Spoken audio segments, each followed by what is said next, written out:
יונתן, באיזה עונה אנחנו? אני לא יודע.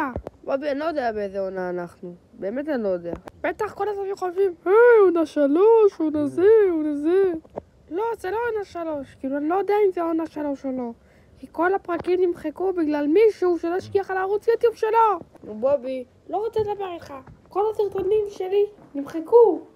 בהתחלה אתה לא רוצה את הסרטונים האלה. כן, אבל שהתחלתי להתפרסם וזה. בובי, בוא. לא רוצה. בובי. בובי. מה אתה רוצה? נמחק כל הסרטונים וככה אתה מחייך? לא רוצה לדבר איתך. למה? ככה! מה זה היה? שמעת את זה?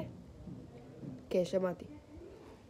בסדר, בוא נראה מה זה. רגע, זה מזל הזה. לא משנה.